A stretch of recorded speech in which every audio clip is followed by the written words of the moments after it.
नमस्कार श्रोते हो. एक व विज्ञानेशाची या आपल्या यूट्यूब चॅनलमध्ये आपणा सर्व श्रोत्यांचे अगदी मनापासून स्वागत. श्रोते हो, आजच्या भागात आपण ज्ञानेश्वरीचा अध्याय 8 यामधील 99च्या पुढील ओव्या घेणार आहोत. ओम नमो ज्ञानेश्वरा. अलंकापुरी पुण्यभूमी पवित्र, तेथे नांदतो ज्ञान राजा सुपात्र. तया आठविता महापुण्यराशी, नमस्कार माझा श्री गुरु ज्ञानेश्वरासी. सकळ जाननया जे ज्लानी, तिये जाणिवेची जे खानी. तया ज्ञानियांचिया आयनी, जया तू अक्षरू म्हणिपे. चंडवातेही न मोडे, ते गगनची का पुढे. वाचोनी जरी होईल मेहुडे, तरी उरेल कैचे. तेवी जाननया जे आकाळिले, ते जानवले पणेची उमानले. मग नेनवेची तया म्हणितले, अक्षर सहजे. म्हणोनी वेदविद नर, म्हणती जयांते अक्षर. जे प्रकृतीसी परमात्मा रूप, आणि विषयांचे विष उलंडुनी. जे सर्वेंद्रिया प्रायश्चित्त देवुनी, आहाती देहांचिया बैसुनी. झाडातळी ते या परी विरक्त, जयाची निरंतर वाट पाहात. निष्कामासी अभिप्रेत, सर्वदा जे. जयांचिया आवडी, न गणती ब्रह्मचर्याची साकडी. निष्ठुर होऊनी बापुडी, इंद्रिये करती. ऐसे जे पद दुर्लभ आणि अघात, जयाचिये थंडिये वेद. चुंबकळले ठेले, ते पुरुष होती. जे या परी लया जाती, तरी पार्था हेची स्थिती. एक वेळ सांगो, तेथ अर्जुने म्हणितले स्वामी. हेची म्हणावया होतो पामी. तव सहजे कृपा केली तुम्ही, तरी बोली जो का. परी बोलावे ते अति सोहंपे, तेथे म्हणितले त्रिभुवन दीपे. तुझ काय नेनो संक्षिपे, सांगेन ऐक. तरी मनाया बाहेरलीकडे, येवयांची साविया सवे मोडे. हे हृदयांचिया डोही बुडे, तैसे की जे. या ओव्यांचे निरूपण करताना, स्पष्टीकरण देताना माऊली महाराज येथे सांगतात, जे ज्ञान संपूर्ण ज्ञानाचा शेवट आहे. ज्या ज्ञानाची जे केवळ खानच आहेत, अशा स्वरूपाला ज्ञानी पुरुष अविनाशी ब्रह्म असे म्हणतात. प्रचंड वाऱ्याने नाहीसे न होणारे असे जे खरोखर आकाशच आहे. नाहीतर जर ते ढग असते, तर प्रचंड वाऱ्यापुढे त्यांचा टिकाव कसा धरतो. अगदी त्याचप्रमाणे ज्ञानाला जे विषय झाले, त्याचे मोजमाप ज्ञानाकडून केले गेलेच. अर्थात ज्ञानाला विषय होत नाही. त्याला सहजाक्षर असे म्हटले जाते. म्हणून वेदवत्ते ज्याला अक्षर असे म्हणतात, आणि जे प्रकृतीच्या पलीकडचे परमात्मा स्वरूप आहे. जे विषयांच्या विषयाप्रमाणे त्याग करून व सर्व इंद्रियांना शुद्ध करून देहरूप झाडांच्या खाली बसले आहेत. असे विरक्त पुरुष ज्या स्वरूप प्राप्तीची वाट पाहतात आणि निष्काम पुरुषांना अखंड प्रिय आहे, ज्यांच्या आवडीसाठी जे ब्रह्मचार्यासारख्या संकटांना जुमानत नाहीत, कठोरपणे इंद्रियांना दीन करतात, असे आगात व प्राप्त होण्यास कठीण असलेले स्वरूप की ज्याच्या अलीकडील काठालाच वेद डुबत बसले आहेत.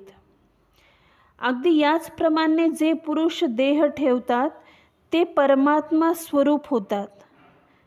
हे अर्जुना, हाच प्रकार तुला मी पुन्हा एकदा सांगतो. तेव्हा अर्जुन म्हणाला, हेच मी तुम्हाला विचारण्याच्या बेतात होतो. तोच आपण सहज कृपा केली तरी सांगायला सुरुवात करावी. अर्जुन म्हणाला, जे सांगाल ते अतिशय सोपे करून सांगा. हे त्रैलोक्याधिपती श्रीकृष्ण म्हणाले, मी मनोगत जाणत नाही का? ऐक, थोडक्यात सांगतो. तरी या मनाला जी बाहेर हिंडण्याची सवय आहे ना, ती नाहीशी करून तिला हृदयाच्या डोहात बुडव. परी हे तरीच घडे, जरी संयमाची आखडे, सर्वद्वारी कवाडे कळासती. तरी सहजे मन कोंडिले, हृदयची असेल उगले, जैसे करचरणी मोडले परवरून संडी. तैसे चित्त राहालिया पांडवा, प्राणांचा प्रणवूची करावा, मग अनुवृत्ती पंथे अनावा. मूर्ध्वर्णीवरी तेथ आकाशी मिळे न मिळे, तैसा धरावा धारणा बळे, जव मात्रांत्रय मावळे अर्थबिंबी. तव वरी तो समीरू, निराळी की जे स्थिरू, मग लग्नी जेवी ओंकारू.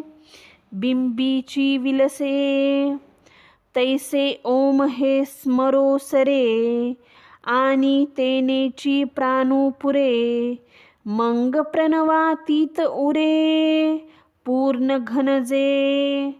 म्हणोनी प्रणवैक्य नाम, हे एक अक्षर ब्रह्म, जो माझे स्वरूप परम स्मरत सांता.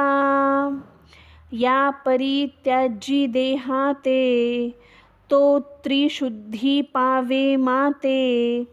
जया पवन या परवते, आनिक पावने नाही. तेथ अर्जुना जरी विपाये, तुझ्या जीवी हन ऐसे जाये.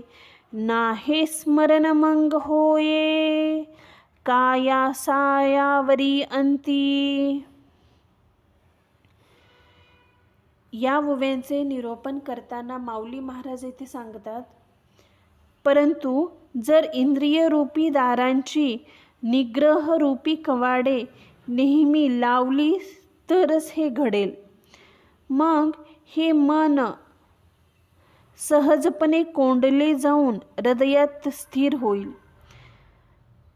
जसा हातपाय मोडलेला मनुष्य घर सोडित नाही, अगदी त्याचप्रमाणे चित्त स्थिर झाले की प्राणायामाने ओंकाराचे ध्यान करून मग तो वायू क्रमाक्रमाने ब्रह्मरंध्रापर्यंत आणावा. तेथे मूर्ध्वनी आकाशात प्राणवायूंचा जोपर्यंत लय होत नाही तोपर्यंत धारणेच्या जोरावर आकार उकार मकार रूपी 3 मात्रांचा शुद्ध अर्धमात्रेत लय होईपर्यंत प्राणवायू धरावा. तोपर्यंत तो वायू मूर्ध्वनी आकाशात निश्चल करावा. मग अर्धबिंबात 3 मात्रांचा लय झाला की जसा ओंकार शोभतो अगदी त्याचप्रमाणे तो प्राणवायू मूर्ध्वनी आकाशात स्थिर झाला असता शोभतो. तेव्हा ओंकाराचे स्मरण थांबताच तिथे प्राण विसावा घेतो आणि मग जे पूर्ण परब्रह्म तेच काय ते शिल्लक राहते. म्हणून ज्याला प्रणव म्हणतात व जे एकाक्षरी ब्रह्मच आहे असे जे माझे मुख्य स्वरूप आहे त्याचे स्मरण करीत असताना जो देह त्याग करतो त्याला माझीच प्राप्ती होते. ज्या प्राप्तीपलीकडे काही प्राप्त करायचे नाही. कदाचित अर्जुना इथे तुला असे वाटेल की अहो मरणकाली हे स्मरण होणे कसे शक्य आहे. श्रोते हो, इथे आपल्या ज्ञानेश्वरीच्या अध्याय 8 यामधील 120 ओव्या पूर्ण झालेल्या आहेत. झालेली सेवा आम्ही सद्गुरू ज्ञानेश्वर माऊली यांच्या चरणी समर्पित करते.